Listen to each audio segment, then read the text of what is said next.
in the orange world scenario that PwC have painted as one of the futures of work. And to be fair to PwC, they first anticipated this in a report in about 2008. And we've seen that now estimates are between 30 and 50%, depending on different markets, of what percentage of people are actually self-employed or operating more or less in the gig economy.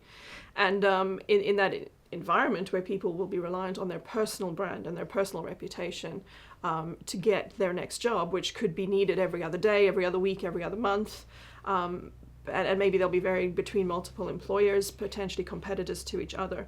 Their need to demonstrate their value is quite significant because they need their next gig.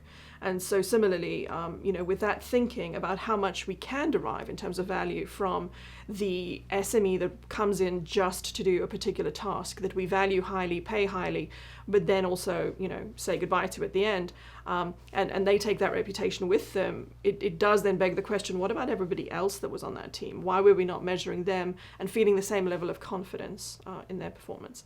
So it goes to what David was saying about analytics becoming increasingly sound, but I think it's a change of mindset that needs to happen. And, part of what you said earlier is the flaw in the system managers. And I think it's easy to say yes, but there's probably more to it than that. I would suggest that manager selection is not necessarily as effective as it should be.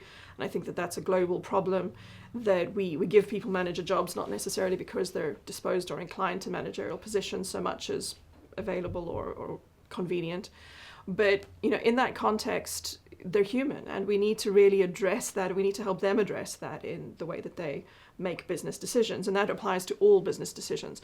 We've seen fantastic books on the likes of optimism bias and willful blindness and stuff like that, where actually executives have just, because of their humanity, made really poor decisions that have cost millions, if not often sometimes lives as well. I did a session at the Balanced Business Forum last year, and in the session I ran a bit of an experiment with the audience. So we started off with presenting them with a number of words, then taking the words off the screen and then asking them to see what they could recall of the words that they had seen. The words were all about nature.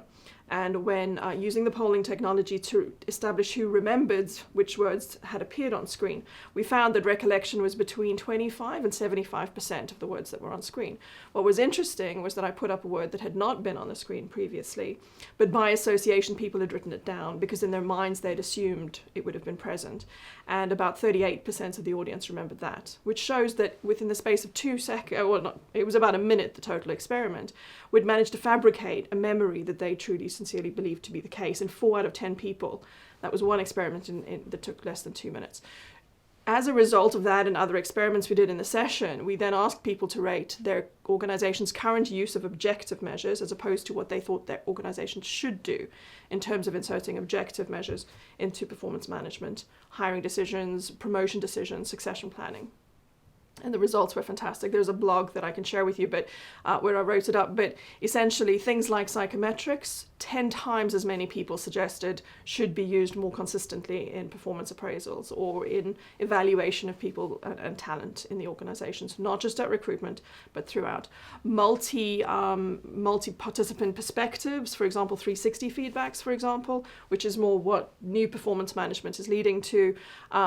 That went up again about tenfold, that people said we were using it, but we should use it that much more. So the difference in people simply being given a mirror to see for themselves just how human it is for bias to creep in without us even recognizing that it's happened. In that case, not affirmation bias. In that case, it's attribution bias.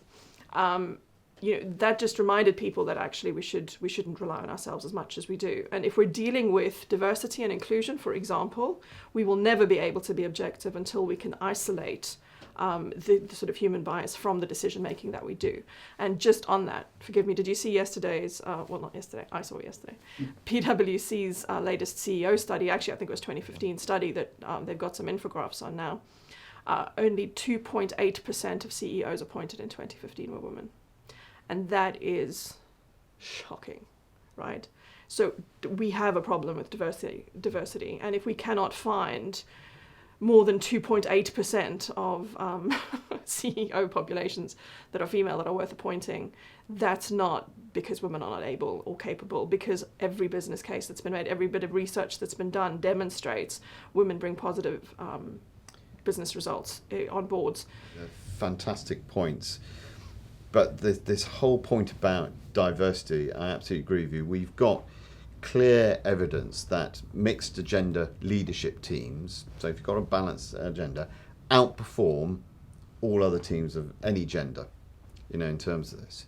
And yet we have still not managed to crack the paradigm in a lot of large corporates. And what we see, so from an internal perspective, is almost you have this classic pyramid of hierarchy in terms of people moving that. That's what it should look like. And if you're male, that's generally what it does look like. This is what it looks like if you're female. So there is a huge drop-off point, and we're not managing huge areas in terms of key points in the career successfully, and getting a fair balance on it. And organisations will be more successful, and organisations who have done this are starting to reap the benefit of having a much better balanced and diverse workforce.